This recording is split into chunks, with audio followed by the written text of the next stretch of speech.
Jornal do Meio-Dia dessa sexta-feira, 18 de março, começando agora comigo, Rodrigo Menezes aqui no comando, comemorando mais uma vitória do Palmeiras em clássico, a terceira em sequência. O Palmeiras enfrentou uma sequência duríssima e venceu todos os jogos, os três clássicos que disputou, e segue firme e forte aí na liderança geral do Campeonato Paulista. Então, hoje as pautas do programa que a gente vai conversar aqui é a vitória no derby, esse 2-1 maravilhoso que a gente viu ontem, uma partida espetacular do Palmeiras. Tem comentário do Paulo Massini aqui, tem coletiva do Abel, tem as marcas alcançadas pelo Palmeiras após esse confronto, tem a sequência do Palmeiras no Campeonato Paulista, então um jogo de domingo e as quartas de final, semifinal, final. Patrick de Paulo, o assunto Patrick de Paulo, vou debater um pouquinho aqui também. Tem, para finalizar, a Copa do Brasil e os potes da Libertadores definidos, certo? Então já vou pedindo aqui para você deixar o seu like, se inscrever aqui no canal. Se você puder se tornar apoiador, torne-se apoiador, tá? Não se esqueça de ativar também o sininho para tornar-se apoiador, o link está na descrição. E fortaleçam a mídia alternativa palmeirense. Repito todos os dias isso daqui, porque é importante que vocês fortaleçam, apoiem, incentivem, porque só a gente traz aqui 1 hora de Palmeiras todos os dias para vocês, certo? E também antes de começarmos a falar, o tradicional OneFootball, né, o aplicativo para quem gosta mesmo de futebol, é o melhor aplicativo do mundo. E se você tem um OneFootball, você viu ontem eles mandando as notificações aí dos 2 gols do Palmeiras, né, o gol do Rafael Veiga e do Danilo. Você também viu que teve notificação do gol daquele time adversário. Né? A gente sabe que o OneFootball ele é um grande companheiro de quem gosta muito de futebol e por isso eu recomendo muito que vocês baixem, apontando para esse QR Code que está aqui na tela, tá? Ou clicando no link que está na descrição, e aí você vai ser direcionado para a loja de aplicativos e poder baixar o OneFootball. Além disso, vocês acompanham Bundesliga, J-League, campeonatos europeus, tem serviços de streaming, tem tudo que você quiser, tem no OneFootball, tá? Então ele é o melhor aplicativo do torcedor apaixonado e eu recomendo muito que vocês o baixem, certo? Bom, falando um pouquinho aqui de Palmeiras e Corinthians, o Palmeiras venceu a partida por 2-1, uma partida muito boa do Palmeiras, algo que a gente não vê, sinceramente eu não vi, não lembro de ter visto uma partida taticamente tão forte de um time aqui no Brasil, tá? Então assim, foi uma partida espetacular do Palmeiras, uma vitória que talvez o placar não reflita o que foi o jogo, né? Mas enfim, o Verdão ganhou, isso conta muito, né? O terceiro clássico seguido. Palmeiras que começou a partida com o Everton, Marcos Rocha, Gustavo Gomes, Murilo e Piquerez, Danilo, Zé Rafael, Rafael Veiga e Gustavo Scarpa, Dudu e Rony.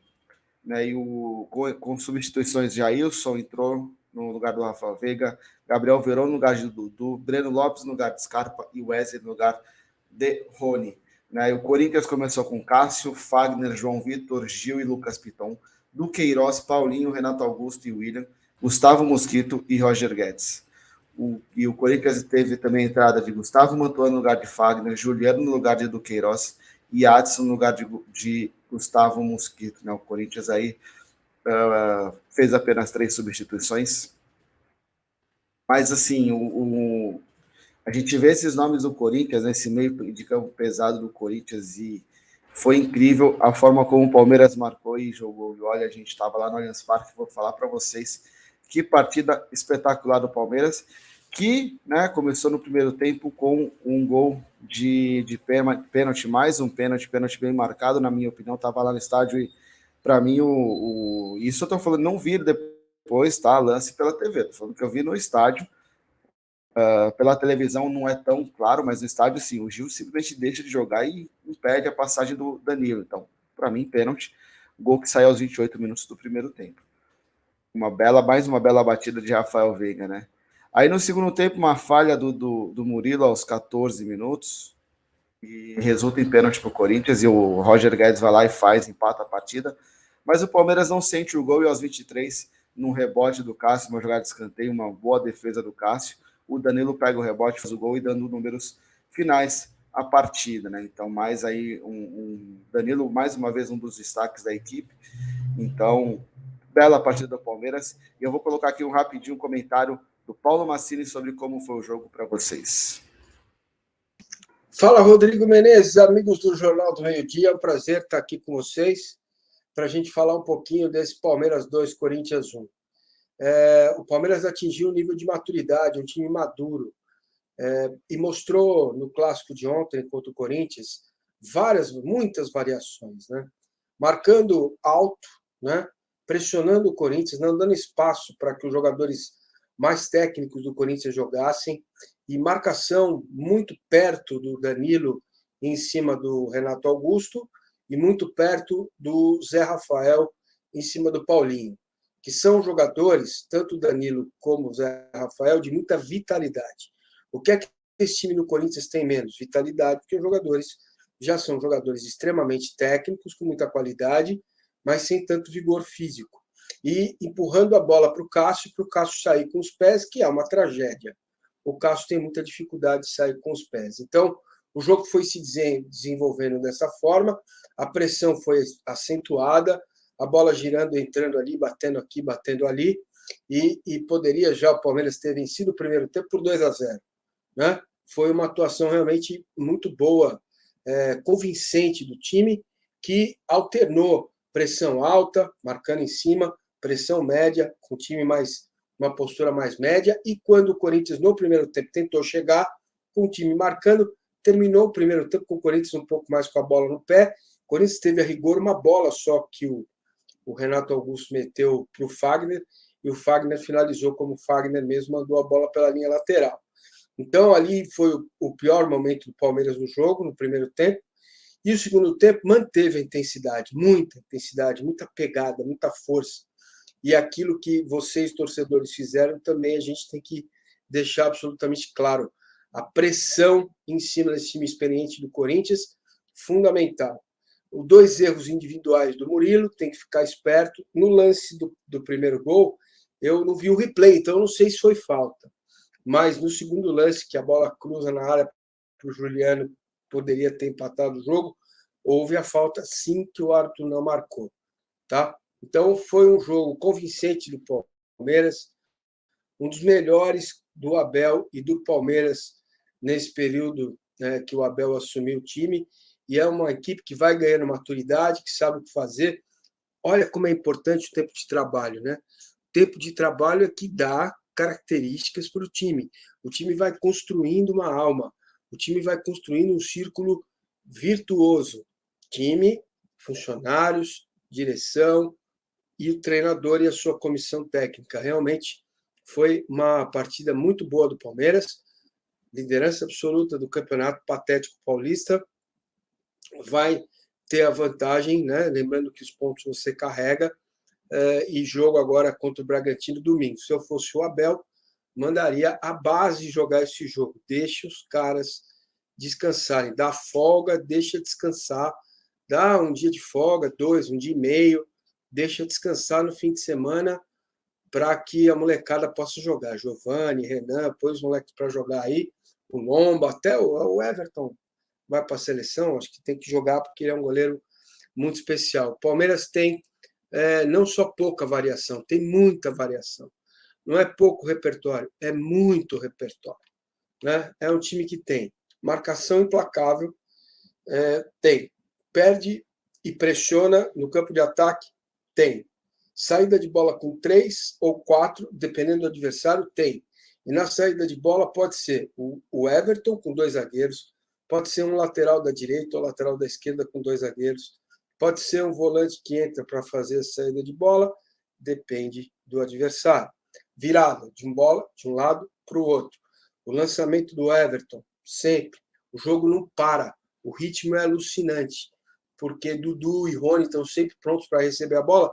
No segundo tempo, acho que até o time desperdiçou muita bola, estava com o jogo ali administrado, deveria ter ficado um pouco mais com a bola para não sofrer um pouquinho aquela pressão no final do Corinthians. Modelo, 2, pelo menos 2 a 3, mas são 3, mas vou falar 2, bem definidos de jogo, bem treinados. E uma variedade de jogadas ensaiadas na bola parada, que é para deixar o adversário bem preocupado. Tá? Realmente foi uma atuação incrível, tá? O Everton com a bola no pé faz o jogo andar, né? E a coisa funciona muito e muito bem. Certo, Rodrigo Menezes? É isso aí. Siga aí no jornal. Vitória importante da Sociedade Esportiva Palmeiras, 2-1. Valeu, um abraço, até mais. Valeu, Massini. Então, vocês viram aí o comentário de Paulo Massini sobre essa partida do Palmeiras. Realmente foi uma partida incrível.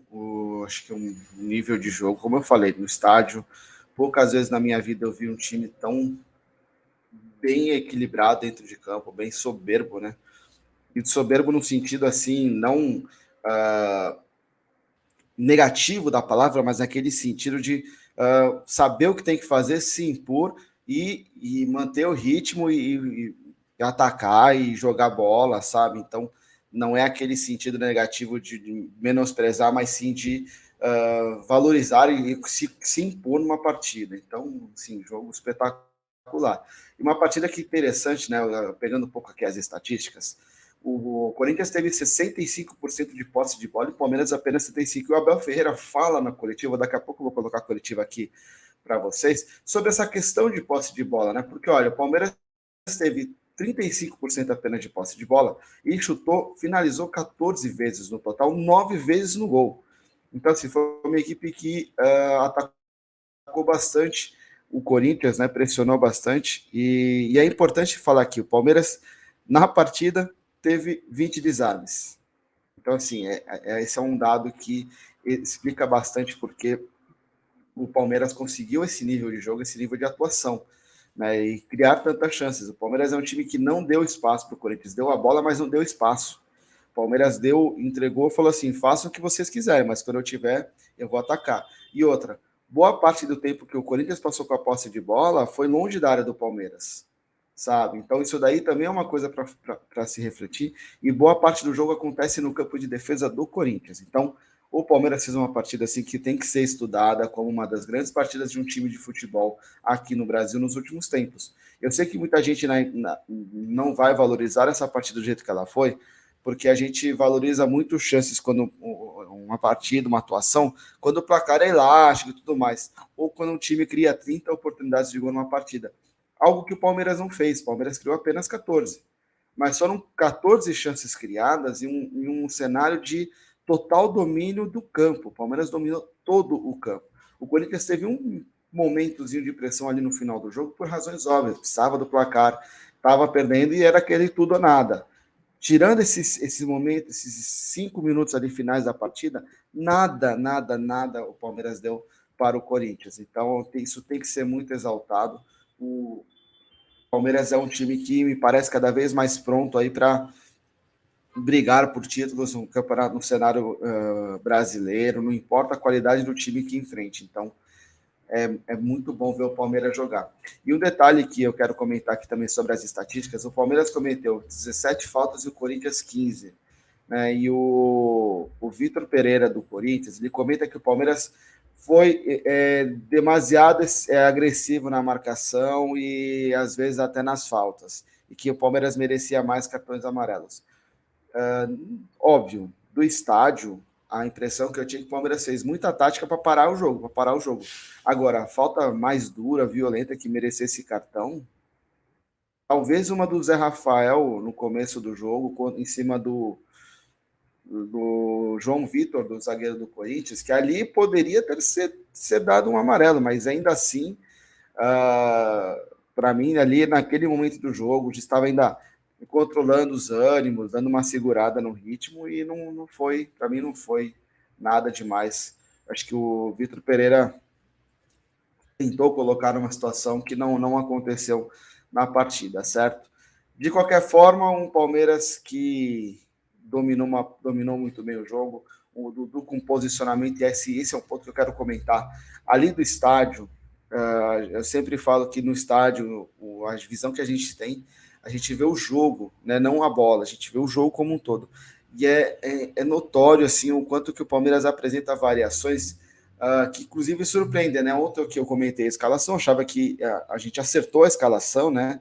todos os veículos deram a escalação com Gustavo Scarpa e aconteceu. O que ninguém certamente acertou é o posicionamento do Dudu. O Dudu, principalmente quando o Palmeiras tinha a bola na saída, o Dudu alinhava como ala direito, não como ponta. Ele vinha buscar o jogo no meio de campo, dar opção de passe para o Marcos Rocha, para o Gustavo Gomes ali, já na linha de meio de campo.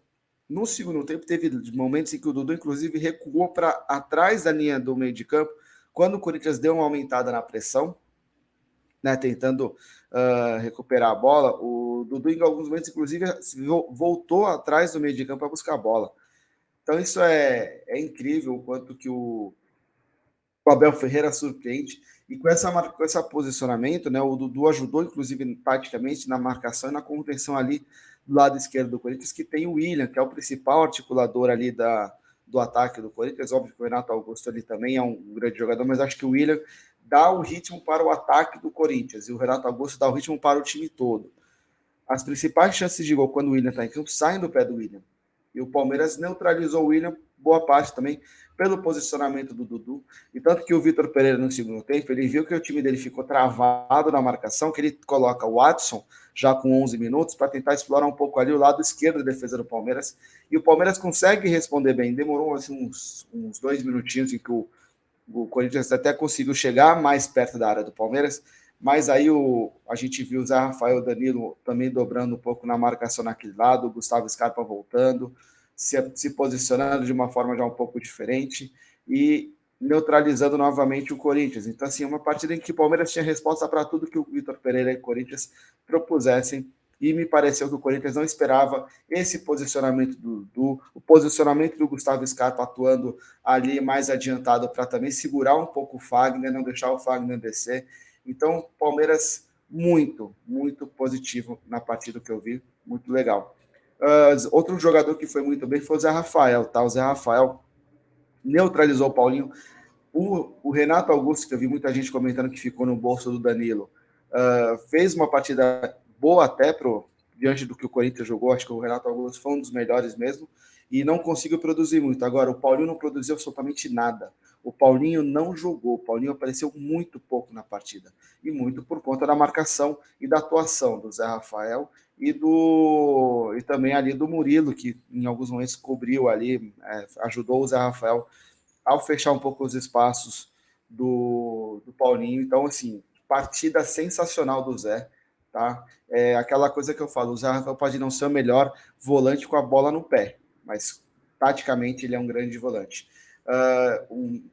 Antes da gente comentar a atuação do Danilo, que eu acho que tem que terminar falando do Danilo, eu quero falar um pouco também da substituição do Dudu e do Scarpa, que eu vi muito torcedor no estádio ali, pelo menos onde eu estava. Inclusive, onde eu estava foi em frente o lance do Roger Guedes em cima do Murilo.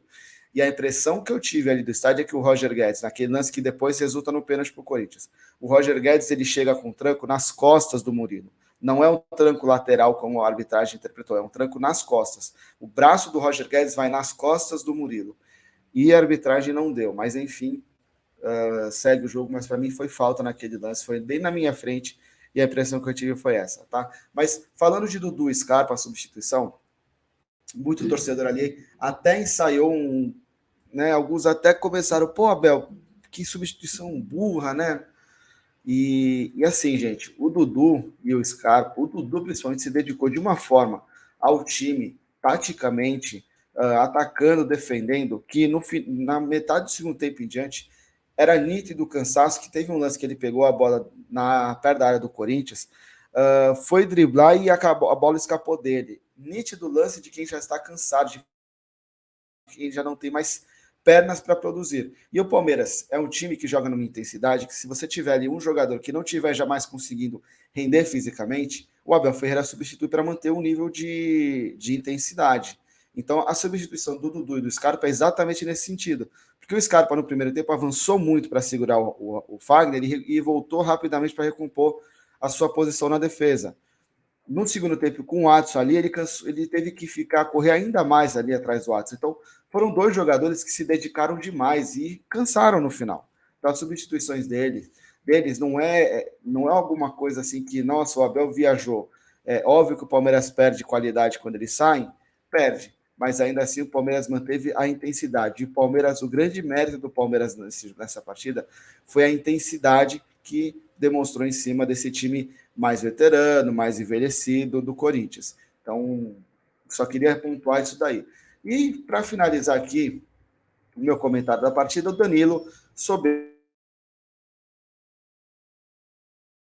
Danilo espetacular. Danilo, olha, é difícil a gente ver um jogador que se destaca num clássico, do tamanho de Palmeiras e Corinthians, e que você fala, o Danilo foi muito bem. Na marcação, anulou o Renato Augusto em boa parte do jogo. É que o Renato Augusto é um baita de um jogador, é um dos melhores jogadores do Brasil, é um dos melhores jogadores que nós temos aqui, brasileiros no mundo, tecnicamente e taticamente. É um jogador muito inteligente. Se não tivesse tido as lesões que teve, eu acredito que teria jogado na Europa e teria feito uma carreira longa na Europa. Só que teve muitas lesões no começo da carreira dele e quando se estabilizou já estava mais velho, mas é um jogador muito inteligente, muito capaz tecnicamente. Então você não vai conseguir fazer com que o Renato Augusto simplesmente não jogue, tá? Mas você vai conseguir, um jogador como o Danilo consegue limitar o Renato Augusto às ações mínimas.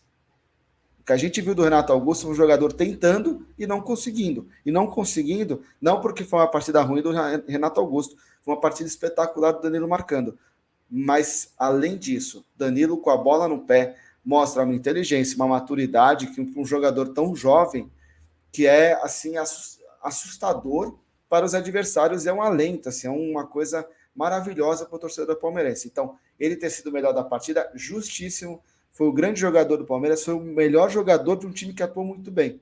Então, só o fato da gente conseguir destacar o Danilo nessa partida, numa partida em que talvez só o Murilo não tenha ido tão bem assim, porque, na minha visão, o Murilo fez um primeiro tempo muito bom, e teve 2 erros no segundo tempo que resultaram em um gol do Corinthians e quase um outro gol.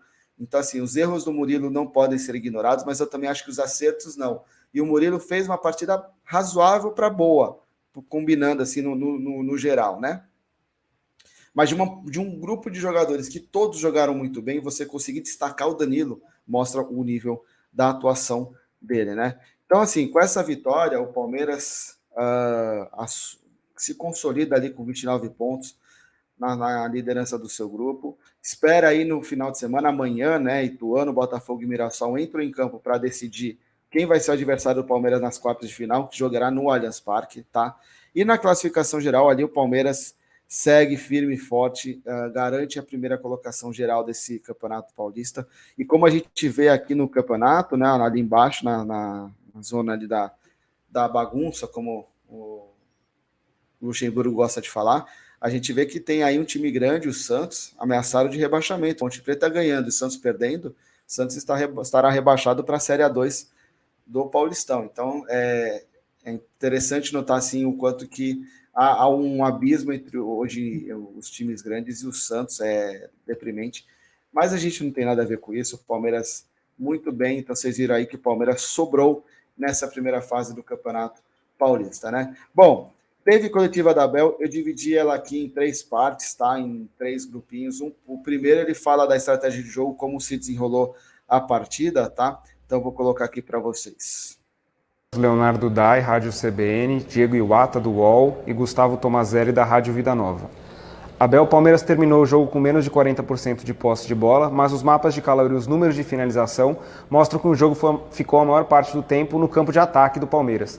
Gostaria que você, por favor, explicasse como você planejou os gatilhos de pressão para que o Palmeiras sufocasse o Corinthians mesmo sem ter a bola. Olha, vocês lembram-se qual foi a última vez que a seleção brasileira foi campeã? Onde é que foi? Contra quem foi? Como é que jogou? Para mim, fatores de rendimento. Para mim, a posse de bola não ganha jogos. Para mim, a posse de bola não ganha jogos. Para mim, os meus fatores de rendimento são estes. É daqui que eu cobro aos meus jogadores, é de rendimento, não é? São remates, à baliza do nosso adversário fizemos 14, são recuperações de bola, é recuperar a bola com os pés, não é com os olhos, é recuperar a bola com os pés, é fazer cruzamentos de qualidade e competir. E a nossa equipa tem isto, é uma equipa inteligente, é uma equipa que sabe jogar o que o jogo pede, é uma equipa que tem margem para crescer e para mim é isto. Para mim, Abel Ferreira, é isto. fatores de rendimento. A posse de bola para mim vale o que vale. Eu não quero fazer posse de bola no meu meio campo, estar ali, nós já vimos. Para mim o futebol é rendimento e a posse de bola não ganha jogos. Há jogos que nós vamos ter mais posse de bola porque nós estamos por baixo do resultado e o adversário fecha-se um bocadinho, porque é assim aqui, é assim na Europa, é assim em todo lado. Só não vê quem não quer ver ou quem não percebe. E é assim que funciona. E, portanto, para mim, os fatores de rendimento são estes. É remates, e nós fizemos mais remates com o nosso adversário, mais remates enquadrados e criamos mais oportunidades de golo para o resultado podia ter sido o outro. E depois tem a ver com as recuperações de bola, cruzamentos e competir, que para mim competir é a base de tudo. E são estes fatores que me interessam. O resto eu deixo para quem está em casa ou para quem está a comentar, continuar a pensar da maneira que pensa, isso dá-me igual. Estes são os nossos fatores de rendimento e é disto que os nossos jogadores vivem. Vivem de jogar bem, competir, ser rigorosos naquilo que são os compromissos ofensivos e defensivos e ganhar jogos. Agora também volto, que toda a gente fique a saber, nós vamos perder. Palmeiras vai perder. Vai chegar o dia que Palmeiras vai perder. E nós temos que continuar focados e com equilíbrio nisto. Eu sei que há muita gente à espera que o Palmeiras perca, fiquem descansados que ele vai perder. Nós não vamos ganhar sempre, não há equipas invencíveis, nós não somos. Agora, de uma coisa vocês podem ter certeza, nós somos uma família de trabalho, muito trabalho, e é isso que nós nos alimentamos, de vitórias e de trabalho. Gabriel Iocota, do Verdazo. Abel, hoje vocês enfrentaram um time que tem um técnico que vem de uma escola diferente da brasileira, mas que está há pouco tempo no cargo. Das análises que vocês fizeram do rival, houve algum momento do jogo em que vocês sentiram que eles haviam mudado algum comportamento que vocês não estavam esperando? Ou na maior parte do tempo tudo ocorreu da forma que vocês planejaram? Não, ele não nos surpreendeu, ele foi claro na forma, conheço bem o Vítor, na forma como ele falou no final do jogo que tiveram em casa, que uma equipa tem que ter identidade, a equipa dele tem identidade, portanto não foi surpresa nenhuma, veio num 4-3-3 puro.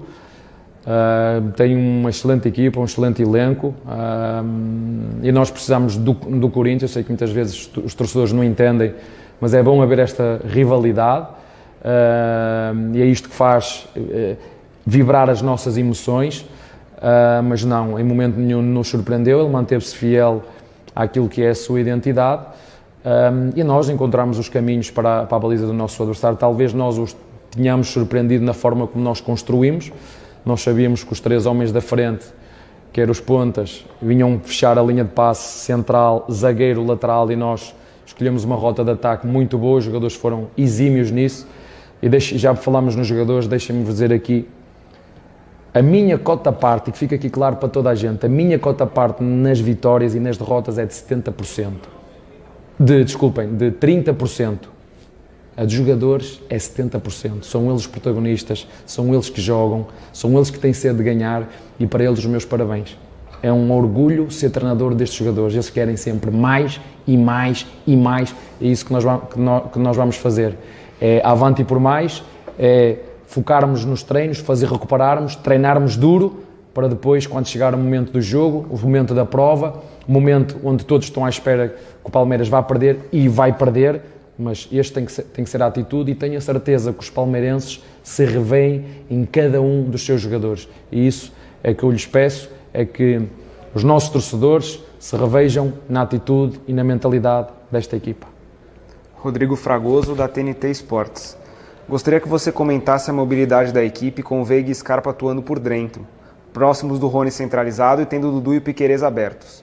Por mais que o calendário prejudique as sessões de treinamento, o trabalho que já é de longo prazo auxilia na ampliação do repertório tático do time? Assim, é lógico que com o tempo os jogadores vão conhecendo melhor as dinâmicas, as nossas rotas de ataque. Quando nós jogamos não é igual jogar com o São Paulo fora, ou jogar com o Corinthians casa, ou jogar com o Corinthians fora, ou jogar com o Santos em casa, não é igual. As equipas têm dinâmicas diferentes, formas de jogar diferentes. Agora nós temos 3 rotas de ataque, que não vos vou dizer quais são, mas temos, e os jogadores já sabem ativar em cada jogo se o adversário joga mais fechado, se o adversário joga mais alto e não dá espaços nas costas, porque nós não podemos jogar ou atacar da mesma maneira se o adversário pressiona alto, ou atacar da mesma maneira se o adversário pressiona mais baixo ou joga em espera. Agora, a nossa equipa é muito inteligente, A nossa equipa tem uma forma de jogar inteligente. Às vezes perguntam, qual é a sua filosofia de jogo? É uma filosofia inteligente, é uma filosofia que permite aos jogadores desenvolver os jogadores, e nós temos, a equipa basicamente é a mesma, não contratamos jogadores sonantes, mas vocês veem rendimento, veem isto, veem finalizações, veem recuperações, veem a equipa a cruzar, veem a equipa a competir, e é isto que nós temos que continuar a fazer. Fabrício Crepaldi, Globoesporte.com, e Isabelle Moraes, da Rádio Bandeirantes. O Danilo é um jogador que evoluiu muito sob seu comando e hoje fez mais uma grande partida. Você o considera como um jogador completo para o futebol atual? E qual a importância dele dentro daquilo que você trabalha para o time? Olha, é um jogador de coração e mente aberta, é um jogador que aprende o que a gente lhe diz, e vocês falam pela qualidade dele com bola, certo? Não falam pela qualidade que ele tem com bola. Portanto, se vocês lhe reconhecem essa qualidade com bola, é porque ele joga com bola, é porque ele joga para a frente, é porque ele distribui, é porque ele chega, é porque ele compete.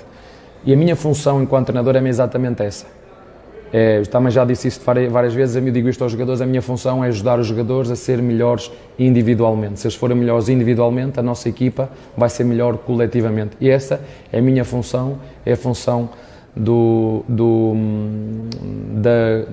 da Comissão Técnica. E como dizia o Tela Santana, numa das entrevistas que eu ouvi dizer, é fundamental os jogadores desenvolverem os fundamentos básicos de jogar futebol.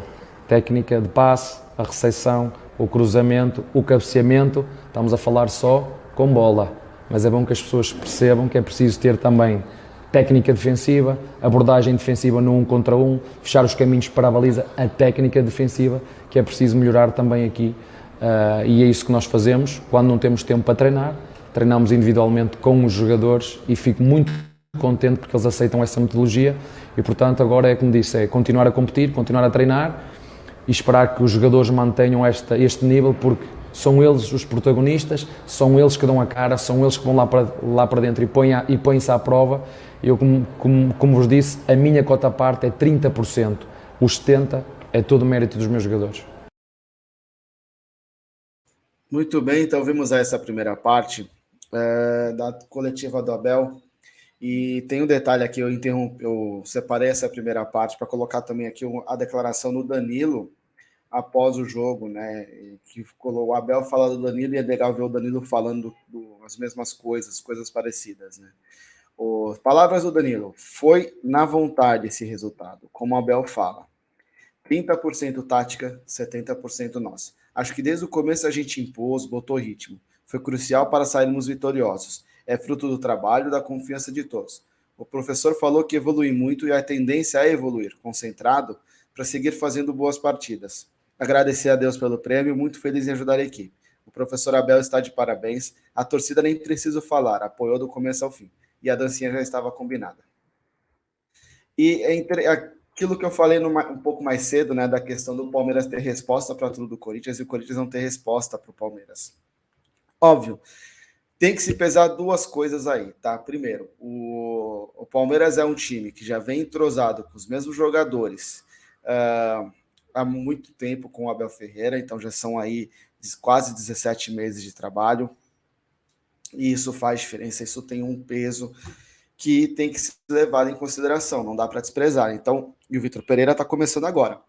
Então, assim, não é só a parte técnica. Os jogadores do Palmeiras, tecnicamente, têm jogadores muito bons, têm jogadores muito capazes, mas o que a gente viu em campo hoje é um time extremamente organizado contra um time que ainda está se organizando. Então, o Corinthians não é esse time tão desorganizado, não vai ser esse time, não vou dizer tão desorganizado, mas que não tenha tantas respostas. Acho que a tendência com o Vitor Pereira é os jogadores crescerem, o Corinthians crescer. Então eu vejo que já vi ontem algumas coisas legais do Vitor Pereira, pensando assim em futebol, interessantes, a forma como ele comanda o time, a forma como ele orienta o time, a forma como ele tenta buscar as respostas, só que ele ainda não domina o time, não domina o Corinthians, como o Abel Ferreira domina todo o elenco do Palmeiras. Tá? Então eu vejo que, assim, se ontem já foi um jogo legal de assistir, a tendência dos demais Palmeiras e Corinthians no Campeonato Brasileiro, os dois jogos do Brasileiro, eu acho que para Paulista se enfrentarem aí semifinal, final, ainda vai ser bastante diferente o nível de conhecimento do próprio elenco e de nível técnico do jogo, nível tático, mas acho que para o Campeonato Brasileiro esse time do Corinthians vai proporcionar uns jogos bem difíceis contra o Palmeiras. Então, eu espero que os jogos sejam ainda melhores na sequência do Brasileirão. E o segundo fator de desequilíbrio é a torcida.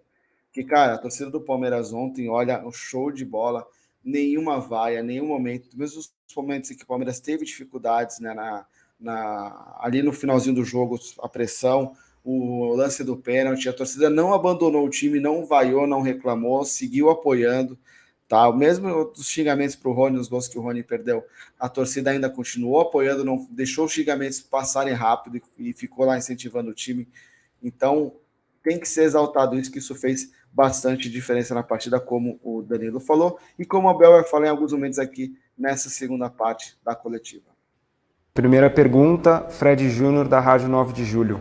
Você acredita que seu time ganhou um nível de maturidade difícil de se atingir no futebol brasileiro, de muita cobrança por resultados? Foram 3 clássicos, 3 vitórias e 3 formas de jogar diferentes contra 3 fortes adversários? Olha, hoje eu queria dedicar esta vitória aos nossos torcedores, a todos eles, sem exceção. Hoje realmente todos fomos um. Hoje o chiqueiro pegou fogo. Eu senti um ambiente desde o início que foi inacreditável, foi espetacular. Espero, e já que nos exigem a nós que a equipa mantenha esta atitude, e é isso que me interessa, a nossa família palmeirense, estejamos todos juntos.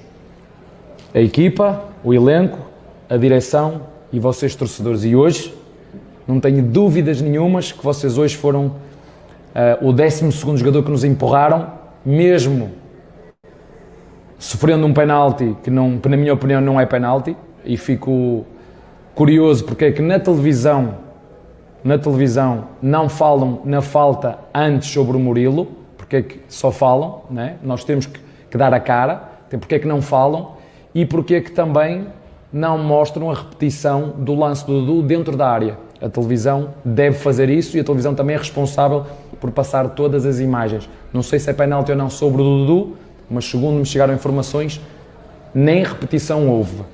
E nós temos que ser criteriosos. E o que faltou hoje aqui foi só falta de critério. Marcaram falta no Dudu, que eu disse que é falta de ginásio. Não é falta do Dudu, é falta de ginásio do nosso adversário. Foi de ombro, e o árbitro marcou falta. E a seguir não viu a falta sobre o Murilo e viu a falta do penalti. O critério tem que ser igual. Falando dos adversários, esta equipa tem muito para trabalhar, esta equipa tem muito para crescer. Nós sabemos que aqui no Brasil, o brasileiro empolga muito, é de empolgação. Nós temos que ser humildes, temos que perceber que há muito trabalho para fazer pela frente. Os nossos jogadores são jovens, já vos disse mais que uma vez que esta equipa tem presente e tem futuro, e é isso que nós vamos continuar a fazer. Pés bem assentes na terra, focando naquilo que nós controlamos. O que vem de fora para nós, já vos disse mais de uma vez, é igual. O que é que eu controlo? É o meu trabalho. De quem é que eu dependo? Dos meus jogadores. Então a minha atenção, o meu foco e a minha energia vai toda para eles. E é assim que nós trabalhamos desde o primeiro dia que eu sou treinador do Palmeiras. Tudo que vem de fora, positivo ou negativo, só nos pode fortalecer. E mais uma vez, é fundamental que todos estejamos unidos. Quanto mais unidos nós estivermos, mais temidos vamos ser. Mais do que nunca, sinto e sei o que é ser palmeirense. Mais do que nunca, sinto e sei o que é ser palmeirense. Vamos ficar bem fechados, a nossa família de trabalho, mais os nossos torcedores, com este tripé: elenco, direção e torcida.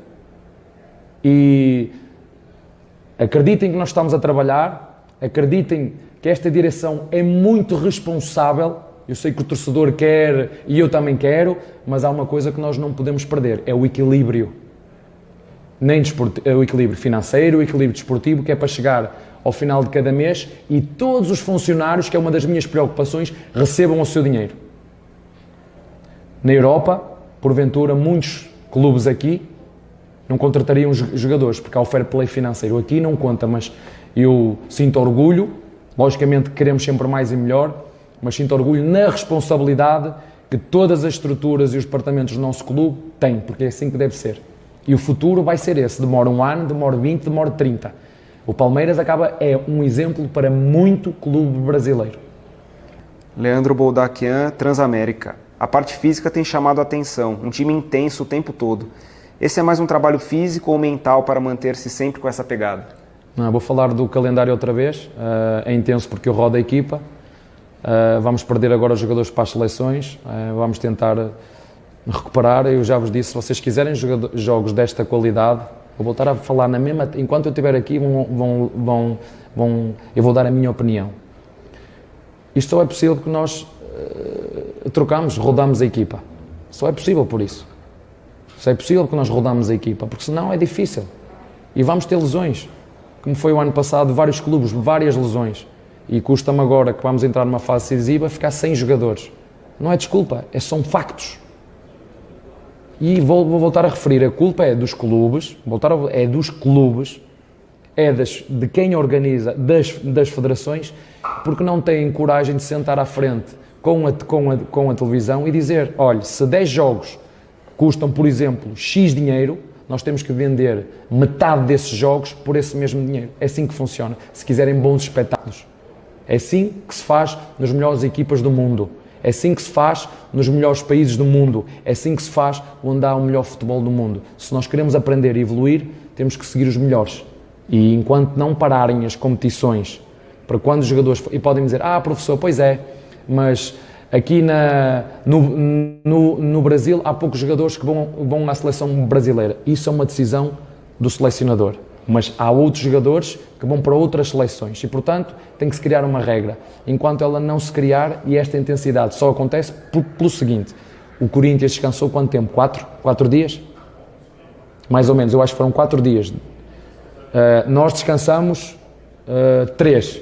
Descansamos, reparar. Agora, imaginem isto sempre com 4 dias, 5 dias. Logicamente que o futebol brasileiro vai ter outra intensidade, outra qualidade, outra emoção e com gramados de qualidade, aí nós ficamos ao nível das melhores ligas do mundo em termos de intensidade e qualidade. Porquê? Porque o jogador brasileiro tem muita, mas muita qualidade com bola. O que falta depois juntar só é o espírito competitivo e a organização, que quando estás com vontade de aprender, como são os meus jogadores, é mais fácil tu explicares o que é preciso fazer. Perguntas do Pedro Marques, da Jovem Pan, Márcio Torvano, da 105 FM e Alexandre Silvestre, da TV Gazeta. O Palmeiras criou várias chances hoje. Você gostaria de enviar algum recado aos que te chamam de retranqueiro? E aqui no Brasil, você se sente mais amado ou odiado? Aquele vizinho te pediu desculpas ou virou seu amigo? Olha, fico muito contente por falar nisso das oportunidades de golo, não é? Que é isso que conta. Eu já vos falei, para mim a posse de bola não ganha jogos. Eu não gosto de fazer posse de bola por posse de bola para chegar ao final e dizer tenho 60%, 70%. Eu não sou assim. Não é? E vocês já tiveram treinadores aqui que foram adjuntos de tiki-taka e não deu.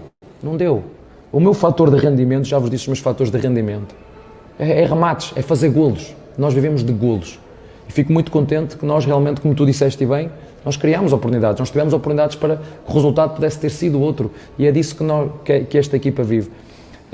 Como disse, é fatores de rendimento. E posse de bola para mim não é um fator de rendimento. Eu quero que fique claro com todos. Posse de bola para mim não é um fator de rendimento. É um meio que eu utilizo para atacar o adversário. E eu não vou andar direita, esquerda, direita, esquerda, direita. Não é. Para mim não é fator de rendimento. Para mim fator de rendimento, vou voltar a repetir, é finalizações, cruzamentos, recuperações de bola e competir. Isso para mim são fatores de rendimento. É daí que nós dependemos dos nossos resultados. Em relação ao resto da pergunta, eu sei de onde vim, sei onde é que estou, sei quem sou, sei do que é que eu dependo e já aprendi há muitos anos, porque ando no futebol há muitos anos, parece que não, eu sei que sou novo, tenho 43 anos, e sou muito novo ainda, tenho muito para aprender, pouco para ensinar, mas muito para aprender. E eu gosto muito de aprender, como vocês sabem, já o disse várias vezes, para mim o livro é uma grande ferramenta, eu tenho que estar sempre a me atualizar.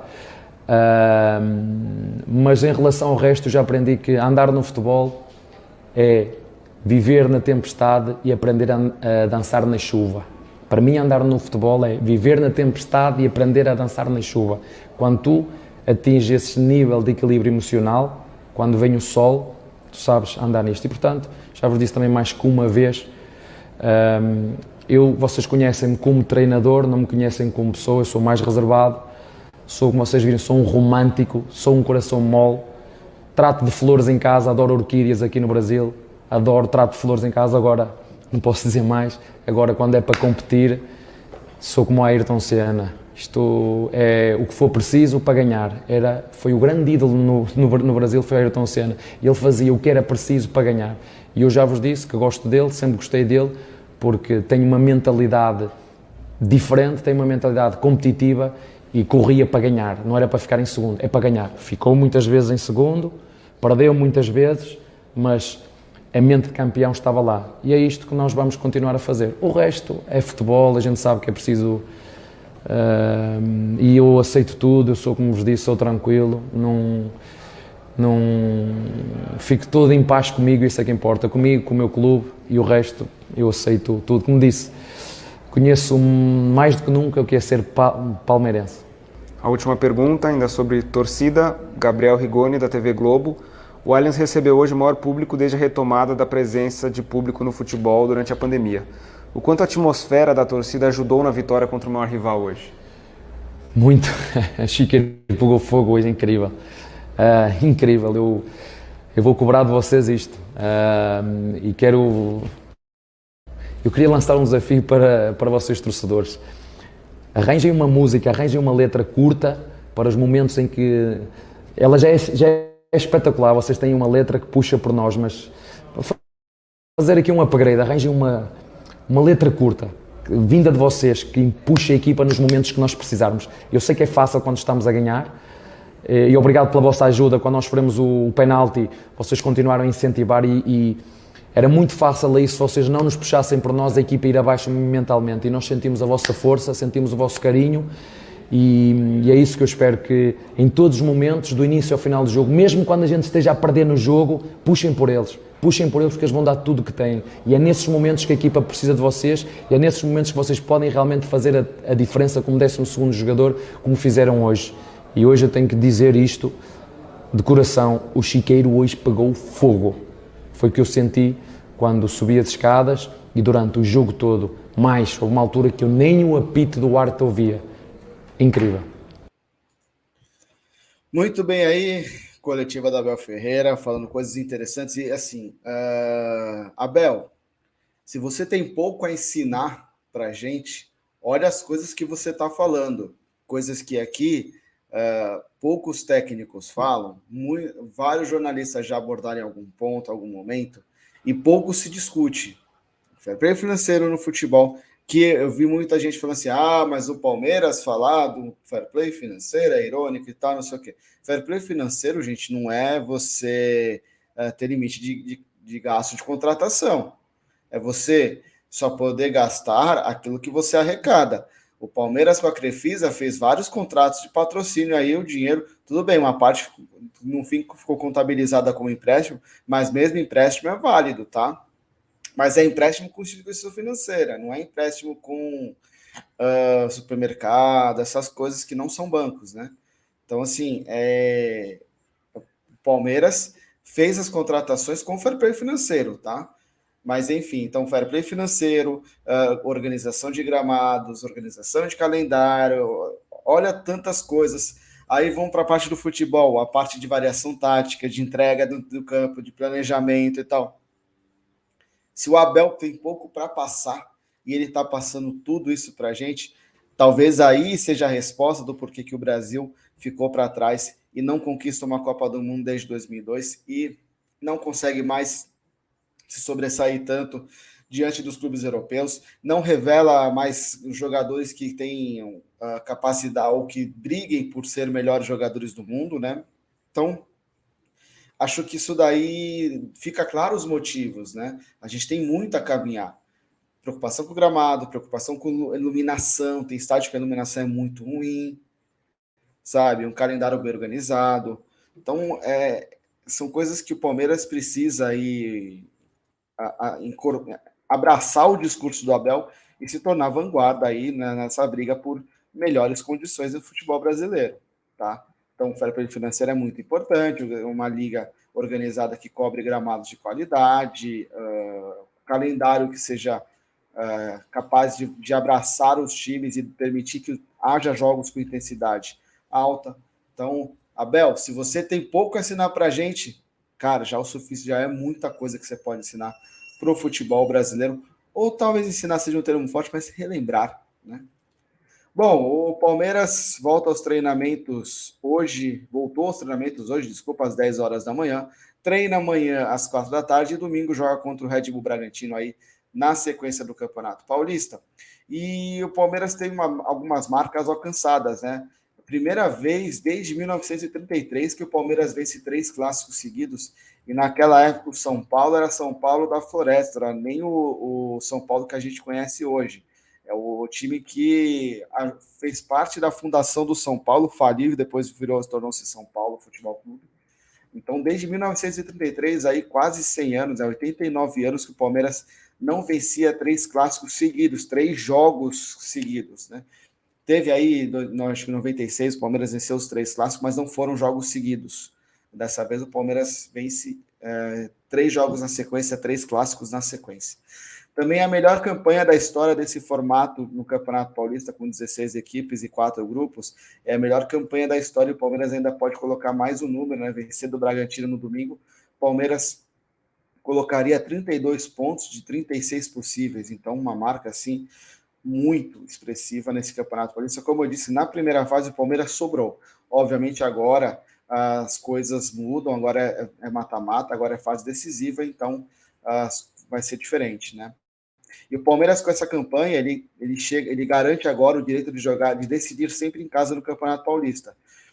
Por quê? Porque mesmo que o Palmeiras perca o jogo desse domingo para o Bragantino, e o Corinthians e São Paulo ganham, eles vão ficar 6 pontos atrás do Palmeiras. Só que o Palmeiras avançando para a semifinal e final, o Palmeiras garante pelo menos 2 pontos. E aí não tem como o Corinthians e São Paulo e o Bragantino, consequentemente, alcançarem mais o Palmeiras. Então o Palmeiras sabe que se chegar em casa, vai jogar a partida decisiva no Allianz. Se chegar na final, vai jogar a partida decisiva no Allianz Parque. E até nesse sentido aqui, eu colocar aqui de novo a tabela, a classificação do Paulistão, e a gente pode projetar assim, mais ou menos assim, a tendência, até mesmo pelo que as equipes vêm jogando, pelo que a gente vem vendo no Campeonato Paulista. Eu acredito que Palmeiras, Corinthians e São Paulo devem avançar com vitória ali para a fase decisiva. Acredito que Palmeiras, Corinthians e São Paulo, que o Corinthians e São Paulo ganhem seus jogos no final de semana. E aí, projetando os confrontos, o Palmeiras deve pegar o vencedor de Bragantino e Santo André, né? Que o Santo André é o 11º colocado.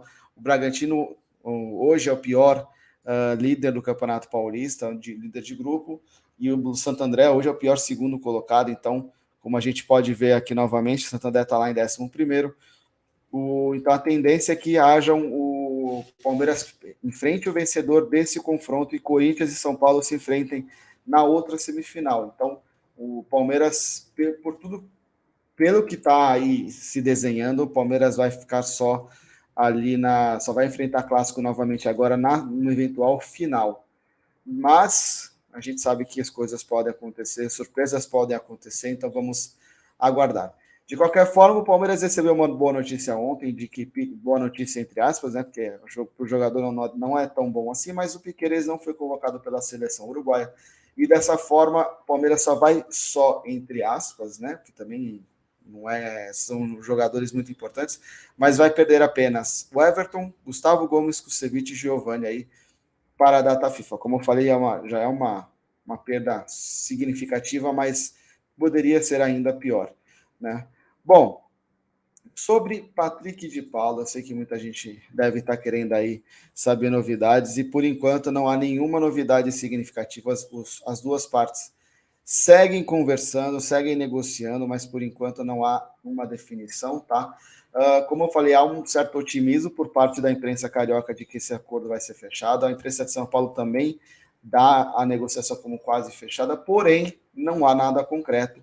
E o Abel Ferreira teve uma pergunta para encerrar as perguntas da coletiva. Ele falou sobre Patrick de Paula, sobre a negociação. Pero do lance. Gostaria de saber se a negociação do Patrick de Paula para o Botafogo teve o seu aval. Há opções no elenco para repor uma possível saída? Olha, vocês sabem que nós melhoramos muito a competitividade nessa função. Dar mais uma vez os parabéns ao Barros, trabalha muito, fez 2 contratações fantásticas, o Jailson e o Atuesta. O Jailson, que ele descobriu, parabéns para ele, descobriu um grande jogador e um grande homem. Mais o Atuesta, que é um jovem que também se está a adaptar. Temos o Zé e o Danilo, que estão os dois em grande forma, fazem ali uma dupla. O Zé então está impossível, está forte, está agressivo, recupera a bola, empurra a equipa para a frente. O Danilo está como vocês o veem. Espero que ele fique no Palmeiras por muitos anos, porque o Palmeiras precisa de jogadores deste nível, porque precisa também de identidade própria, formar aqui um núcleo duro com jogadores com uma mentalidade igual à que ele tem. E depois temos mais o Patrick, que também faz essa posição de 5 ou de 8, que é primeiro volante e segundo volante, e temos um menino que também gosta de jogar ali, embora possa fazer também de lateral direito. Sim, é certo, há uma abordagem do Botafogo, o clube está a analisar, e eu confio naquilo que o Barros decidir. O que ele decidir seguramente será o melhor para o clube. Então a gente viu o Abel Ferreira demonstra uma confiança muito grande no Anderson Barros e no que vem pela frente, né, no que o Barros vai decidir. E eu acho que também tem uma coisa importante aí, que o Abel Ferreira ele listou aí vários jogadores que mostra que o Palmeiras não depende do Patrick de Paula. O Palmeiras tem alternativas. Então ele deixou claro que o Palmeiras consegue achar soluções para o Patrick de Paula, e ainda mais, eu vou até acrescentar mais 2 jogadores que o Abel não citou, mas que podem ali também fazer essa frente da área e fazer com qualidade, que é o Pedro Bicalho e o Fabinho. São 2 jogadores aí da base que podem ganhar espaço com essa eventual venda do Patrick de Paula. Então, assim, vamos aguardar, mas pelo que indica, pelo que o Abel falou, não será algo que o Palmeiras deve sentir tanto, tá? Bom, como eu sempre faço aqui, dia de semana tem Copa do Brasil, dou uma atualizada nos resultados, e ontem 2 jogos definiram mais 2 classificados, 2 times de Série A se classificando para a terceira fase da Copa do Brasil. O Juventude foi lá para o Espírito Santo, enfrentou o Real Noroeste e ganhou por 1-0. E o Goiás recebeu o Criciúma tradicional, uma equipe também tradicional ali do futebol catarinense, já teve várias participações na Série A. O Goiás na Serrinha ganhou de 1-0 do Criciúma e definiu a sua classificação. Agora resta somente um jogo para definir aí os 20 classificados da segunda fase para a terceira fase da Copa do Brasil, que é Vitória e Glória do Rio Grande do Sul, partida que vai ser realizada no Barradão na próxima quarta-feira. Lembrando que o sorteio da Copa do Brasil da terceira fase que o Palmeiras entrará, será realizado no dia 28 de março, às 3 horas da tarde, às 15 horas. Isso é uma informação que veio do Correio Brasiliense, e por enquanto não achei em outro lugar falando dessa data, mas eu confio porque coincidiria com o sorteio da Libertadores, a data inicial, então acredito que a CBF vai realmente deixar para segunda-feira, dia 28, a realização desse sorteio, tá? E a Libertadores ontem, com a vitória do The Strongest sobre a Universidade de Quito, lá em La Paz, o The Strongest se garante aí na fase de grupos da Libertadores, e com isso estão definidos os potes para o sorteio da próxima sexta-feira, ao partir do meio-dia. O sorteio da Libertadores deve começar um pouquinho mais tarde, é 1h da tarde, porque é sorteado Sul-Americana e Libertadores junto. Então vou relembrar mais uma vez os potes desse sorteio, tá? O pote 1 tem o Palmeiras, River Plate, Boca Juniors, Flamengo, Nacional, Peñarol, Atlético Mineiro e Atlético Paranaense. Pote 2 tem Cerro Porteño, Libertad, Independiente del Valle, Universidade Católica do Chile, Emelec, Corinthians, Colo-Colo, Vélez Sarsfield. Pote 3 tem Sport Cristal, Deportivo Cali, Red Bull Bragantino, Deportivo Táchira, Alianza Lima do Peru, Deportes Tolima, Colón e Caracas. E no pote 4, Always Ready da Bolívia, Tajeres, Independiente Petroleiro da Bolívia, Fortaleza, Olímpia, Estudiantes, The Strongest e América Mineiro. Lembrando que os 4 times que vieram da pré-Libertadores, então Olímpia, The Strongest, Estudiantes e América Mineiro, eles não têm aquela restrição de não poder cair em grupos de times do mesmo país. Então, por exemplo, o Estudiantes pode cair num grupo que tem a River Plate ou Boca Juniors, ou o América Mineiro pode cair num grupo que tem a Palmeiras, o Olímpia pode cair no grupo de Cerro Porteño e Libertad, o The Strongest, só o The Strongest não vai cair no mesmo grupo de uma equipe boliviana, porque as equipes bolivianas estão todas no pote 4, certo? Então, assim, essa regra vale para os outros 28 times, menos para esses 4. Então, por exemplo, o Fortaleza não pode cair num grupo de times brasileiros, tá? Mas o América Mineiro pode. Então, sorteio da Libertadores que vai acontecer na próxima sexta-feira, dia 25 de março. O Palmeiras defende aí o título. O Palmeiras que estará no grupo A, porque o grupo A tem uma questão estatisticamente a chance de você pegar adversários mais fracos, você sempre tem mais alternativas de adversários, então é uma vantagem, uma certa forma, um reconhecimento, uma premiação para o primeiro colocado do último campeonato, né? Então, Libertadores, Copa do Brasil, chegando aí já a fases que o Palmeiras entra, que o Palmeiras joga, e esses torneios são importantes para o Palmeiras, são considerados prioridades no calendário do Palmeiras, junto com o Campeonato Brasileiro, tá? Então, são torneios aí que o torcedor do palmeirense deve ficar de olho nas próximas semanas. Bom, antes de encerrar, lembrar que a programação do canal, que amanhã tem Palmeiras do Futuro, a discussão sobre a Fundação Palestra Itália, um programa muito bom. É essa série de programas que o Massini está fazendo para mostrar para vocês alternativas para o Palmeiras continuar crescendo, continuar se consolidando como um dos principais times do futebol brasileiro e que isso seja de forma sustentável, que dure por muitos e muitos anos. Então, eu recomendo essa série, uma série que vem trazendo bons conteúdos, boas respostas. E seria muito, muito, muito importante que esse vídeo chegasse na Leila Pereira, que chegasse ali na diretoria. E uma das formas disso acontecer é você apoiando aqui, você assistindo e compartilhando esses conteúdos com os outros palmeirenses. Quem sabe não chega num grupo de palmeirenses que tem a Leila Pereira, ou que tem alguém da diretoria, que tem algum vice-presidente, e que esse programa, esse conteúdo seja passado adiante. Por isso que é muito importante você deixar o seu like nos vídeos aqui do canal, você se inscrever e ativar o sininho. Se inscrever e ativar o sininho é talvez o mais importante de tudo, porque aí você recebe, na hora que o programa subir ao ar, o Palmeiras do Futuro subir ao ar, você já vai receber uma notificação e já vai poder correr, assistir e compartilhar com outras pessoas, tá? Para tornar não só o canal do Paulo Massini mais forte, mas lembre-se, esse tipo de conteúdo do Palmeiras do Futuro pode tornar o Palmeiras mais forte. Então vamos compartilhar esses conteúdos, vamos compartilhar esses vídeos, porque quem sabe isso não seja aquela chave de mudança para o Palmeiras e para a diretoria do Palmeiras continuar tornando um clube gigante como ele é e como ele merece ser. Certo? Então amanhã, Palmeiras do Futuro, aqui no canal do Paulo Massini. Torne-se apoiador aqui do canal, tá? Aqui na descrição do vídeo tem os links para você se tornar apoiador.